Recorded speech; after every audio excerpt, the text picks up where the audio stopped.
If you're not quite sure how to get started investing, or better yet, you just don't want to get started and then lose all your money, this video is going to get you to where you need to be. I'm answering every question I get from new investors, from what are stocks to a complete plan to get started. We're talking stock market for beginners today on Let's Talk Money. Beat debt. Make money. Make your money work for you. Creating the financial future you deserve. Let's talk money. Bowtie Nation, Joseph Hogue with the Let's Talk Money channel here on YouTube. I want to send a special shout out to everyone in the nation. Thank you for spending a part of your day to be here. If you're not part of that community yet, just click that little red subscribe button. It's free and you'll never miss an episode. Nation, I've started a playlist on the channel for videos answering some of those most common questions about investing, but I wanted to make one video you can use to get started. So I'm making this like a one-stop FAQ section for all your beginning investing questions. We'll cover everything from what are stocks to some great stock picking strategies and how to invest in any amount of money. Now, I wanted to make this video as inclusive as possible, covering as many of those questions that I see every day in the comments to other videos. That meant adding questions that you might already know the answer to, but are still asked by a lot of the other people in the community. Please don't click out though, because I guarantee even someone that's already started investing, you're going to learn some things that you didn't know. So that you don't have to sit through all some of those basic questions, I've placed a clickable index of the questions in the description below this video. Feel free to skip around to the questions that you want to see answered. Now, I want to get started, but I also need your feedback. I dug deep into the comments for all 300 plus videos here on the channel for these investing questions, but I'm sure there's a lot that I missed. So in the comments section below this video, let me know which questions I need to answer in our next video. What are the questions about investing that you have, or what are the most common that you hear from beginning investors? Now, of course, the first thing that you need to know to start investing in stocks is, well, what are stocks? When a company goes to raise money, it can either borrow through bonds or sell a part of the company to investors by issuing shares of stock. Say a company is valued at $1 billion and it issues 100 million shares of stock. That means each of those 100 million shares is worth $10 and represents 100 millionth ownership in the company. So if you buy 100 shares of this for $1,000, then you actually own 0.0006% of the company. Now, for most of us, we might technically be an owner of the company through those shares of stocks, but we own such a small percent that we just don't get much of a vote or a say in how the company is run. For larger institutional investors and hedge funds, though, they might own millions of these shares and actually have a pretty big vote in the issue. Now, once a company issues shares of stocks, those shares trade between buyers and sellers on the stock exchanges. Now, some of these exchanges, like the New York Stock Exchange, the NYSE, are still a physical place, but mostly it's all done by computer now, like the NASDAQ, which is an all-digital exchange. Now, investors exchange their shares in ownership, so buying and selling to the tune of hundreds of millions of shares each day. Now, with that idea of stocks, the next logical question is, how do you make money? So if stockholders own the company, what does that mean? Well, you get a percentage of any money the company decides to pay out as dividends, and technically you also have a share ownership in the future profits. But companies can technically live forever, even if some go bankrupt and some get bought out. So the real way investors make money, besides those dividends you collect, is by selling your shares for more than the price you paid. Okay, so the idea of buying low and selling high is sometimes easier said than done, but there are some easy ways to make sure that you make money on stocks. First is to make dividend stocks a part of your investing strategy. This graph shows the percentage of stock returns from dividends for each decade since the 1940s, and then the average since. You can see that dividends collected by investors have accounted for between 16 to 73% of the total return in any given decade, and just over 40% of the nearly 90 years average. Now, that's not to say that stocks that don't pay a dividend can't produce strong returns, but even when those stock prices fall, those dividends you collect are always 100% of the time going to be a positive return in your portfolio. It's cash in your pocket, and that is tough to beat. Now, the other way to make sure you make money in stocks is to hold them for the longer term. Now, this is a very complicated professional strategy called buy and hold that says buy your stocks and never sell them. Okay, not so complicated, but really the best strategy for most investors. This graph shows the earnings per share for companies in the S&P 500, so the largest companies in the United States that really represent the stock market. And while there might be many years here where their earnings fall, so in all those shaded areas where a recession happened, the general trend is pretty strongly higher. So even if those earnings and the stock prices, because remember, stocks are an ownership of those earnings, even if they fell occasionally in the short term, they eventually went much higher over years and years of investing. So invest in dividend stocks and hold your stocks for years. Pretty simple, really. Okay, so we know how stocks make money. Now, where do you buy stocks? Now, buying stocks is usually done through a broker that has special access to the stock exchanges where those stocks are traded. Now, these brokers work with investing websites like TD Ameritrade and Robinhood, and a lot of times the platforms are going to have their own broker. Now, I feel like the answer to this question, though, is really one of the most misunderstood by new investors. They hear about an investing site, open an account, and assume that all these platforms are created equal. In reality, though, there are different investing sites for different types of investors. You've got platforms like M1 Finance, which we used in our 2019 challenge portfolio, are really more for long-term investors and people that want an easy way to automate their investing. M1 has a feature that automatically invests any deposits or dividends across all your stocks, so it really makes it super easy to manage. Then there's sites like Webull, which is another platform that I use that is much more set up for stock market trading. Now here you get features like a stock simulator to test out your strategies before you invest. You get access to stock research and can see which companies are going to issue shares soon in an IPO. Now Webull is much better suited for investors that want to analyze their stocks and be involved in investments on a weekly or even a daily basis. But not only are there different investing sites suited best for different types of investors, there's nothing that says you can't have an account on multiple sites, and this is really the other big mistake I see with new investors. Now they think that you have to do all your investing on just one site, and they really miss out on a lot of features and freebies. In fact, I have accounts on 7 different investing sites. I get all the research and all the features I need for different types of investing, and I get lots of bonus cash and free stock, which I'll talk about next. I'm linking in the description below to another video reviewing 6 of the investing sites I use, so look for that link for the pros and cons of each site. Now we know where to buy stocks, but how do you actually buy a stock on one of these sites? Now I'm going to walk you through the process of buying stocks on the Webull app, but it's really about the same on just about any investing platform you choose.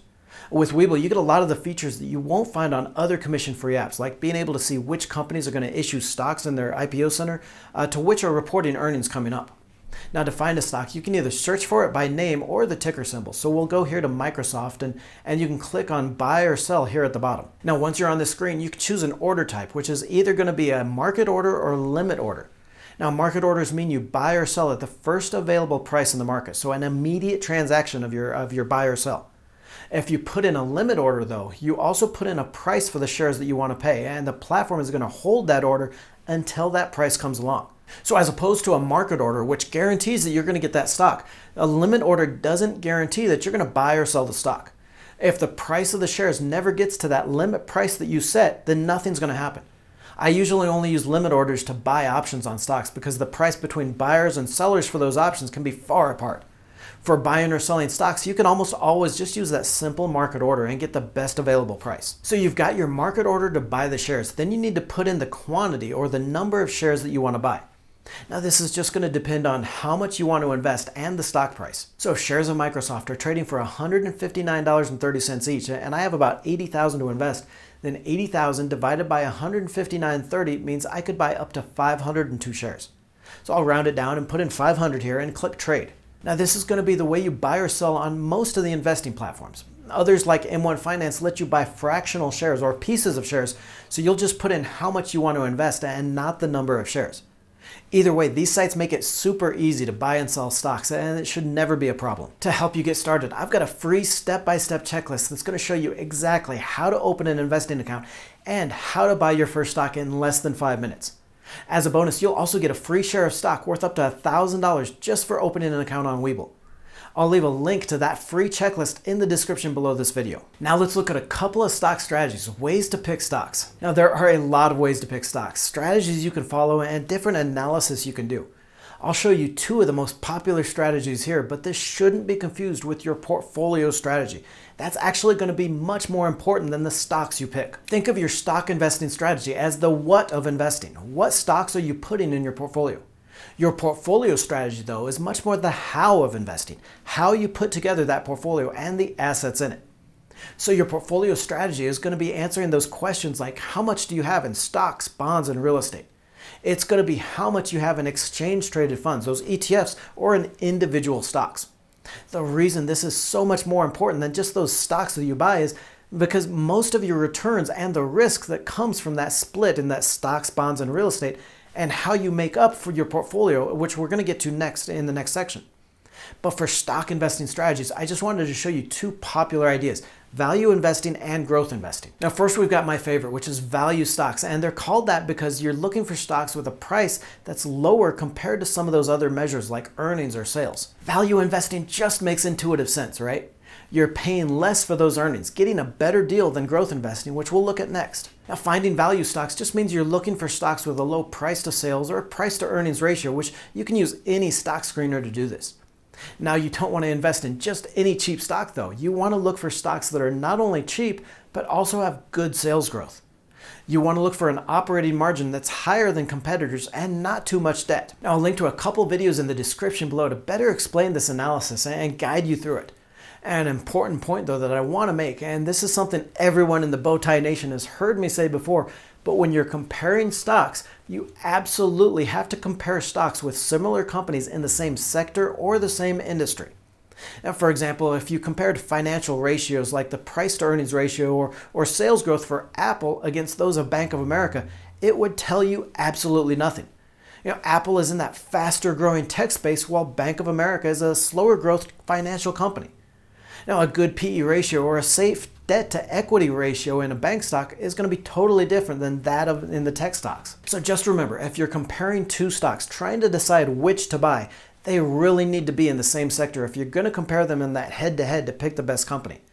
If, on the other hand, you want to decide between two stocks to buy that are in different sectors, you should really compare each stock against an average ratio in its own sector, then decide which is the best on that comparison. Now, growth investing is something like the opposite of that value strategy. With growth investing, you're looking for the fastest growing companies regardless of price. The idea here is that since stocks are in ownership of those future earnings, you want to pick companies that are growing those profits faster than others.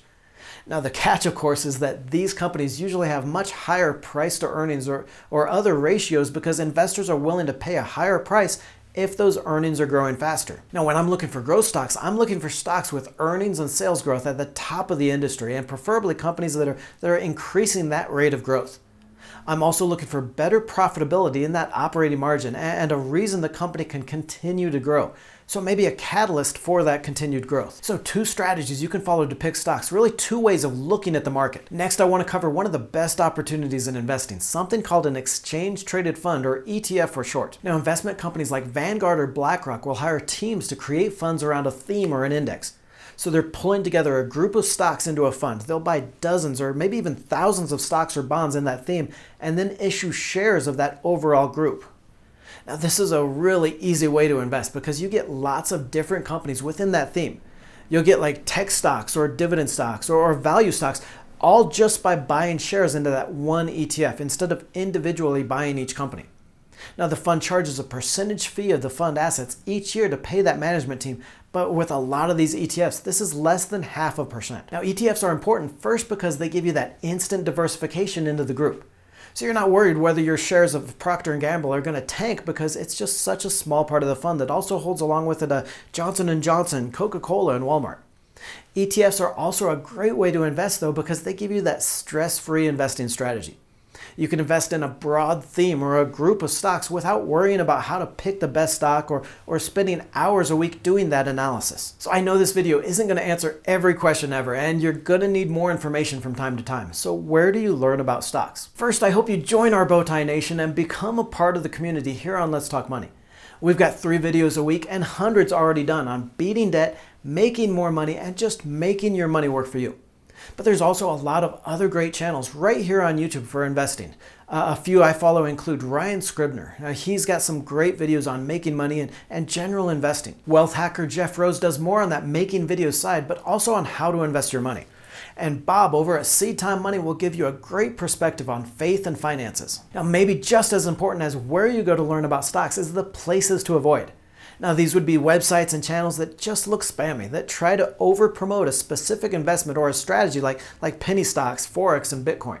And we're talking all those high-risk, high-return investments that just seem to draw in investors into all kinds of these scams and false promises. Now, probably one of the most frequent questions I get on the channel is how much money do I need to invest to make a certain amount, like $1,000 a month? Now, people hate the answer I give them here, but I don't want you to think that you can just start investing and overnight be collecting thousands of dollars a month. It's those kinds of stock myths that are just going to have you chasing returns and ultimately losing your money. Remember how you make money in stocks, from those dividends and selling your shares.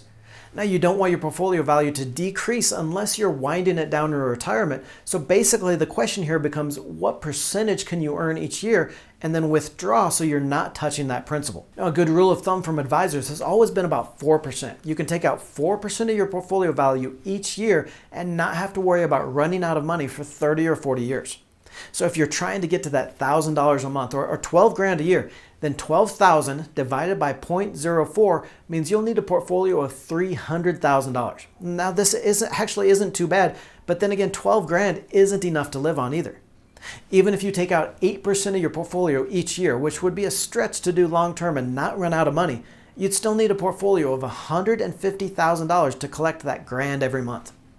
Or more realistically here, okay, if you wanted to retire on maybe $36,000 a year, plus whatever you can collect from Social Security, and you can plan to withdraw that safe 4% of your portfolio each year, you'll need $900,000 in investments to do it. Now that, on the other hand, might seem like a lot of money, but it's doable, especially over 20 or 30 years of investing, even if it's not the quick answer that most people want to hear.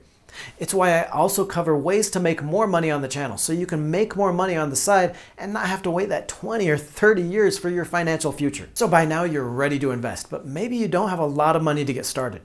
How much do you need to get started investing, and how can you invest small amounts of money? I get this question all the time, and the answer probably isn't the one that most people think. How much you start with actually means very little in investing. You can open an investing account on most websites with nothing at all, and you'll get that free share on Webull with just a deposit of $100. Much more important is that you invest regularly though. This graph shows the portfolio value over 30 years. The blue line is investing $5,000 one time versus the red line, which is an easy $50 investment each month. And the result is really amazing here. By putting away just $50 a month, it grows to over $74,000 in 3 decades, well over the amount that you'd have by investing that one-time $5,000 into an account. Now, if you are going to be investing these small amounts every month, you need to be on a commission-free website like Webull or M1 Finance, so you're not losing all your money to fees. What I like about M1 is that you can pick all of your investments. Then the site is going to automatically invest any deposits or your dividends across that entire portfolio. So whether you're investing $10 or $10,000, the idea is still the same. Put together a diversified portfolio of stocks, bonds, and real estate with some funds and individual stocks and watch it grow over time. Now, we've answered a lot of those stock market beginner questions, but I know it can be difficult in putting all this together for a plan to get started. So what I want to do is kind of fill in the gaps here and give you a plan for reaching your financial goals. First is going to be to save up that first $100 and open an investing account. That's going to be the amount that gets you that free share on Webull, or you can go with any platform, but I want you to commit to saving at least $50 a month. Set this monthly investing amount at whatever you can afford comfortably and not have to skimp or worry about needing that money. That's one of the biggest investing mistakes I see with new investors. They try to save too much, they don't budget for emergencies. Then when a financial emergency does come up, they have to take that money out of investments, and that just crushes their motivation to invest anymore. Then I want you to pick 5 to 10 ETFs as that core part of your portfolio. So you're going to invest around 65% of your money in these funds. It's going to give you that broad exposure to stocks, bonds, and real estate stocks. Then you can take the rest of your money and invest in maybe 10 to 15 individual stocks, but no more than that. I don't want you building a portfolio of 30 plus individual stocks because you just don't have the time to follow all of these.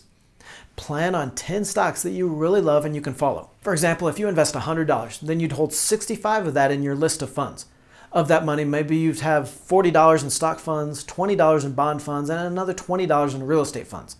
Then you can invest the other $35 in your portfolio, that list of 10 individual stocks that you really like.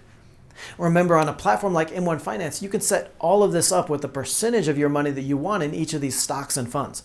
Then the website is going to automatically invest your deposits across this group. That's it. Investing can be so simple if you just stick with these basics. Just keep saving regularly and invest your money to watch it grow and create that financial future. Click through the video on the right for a month-by-month plan on how to start investing and a strategy to grow from $0 to $1,000 portfolio in less than a year. Don't forget to join the Let's Talk Money community by tapping that subscribe button and clicking the bell notification.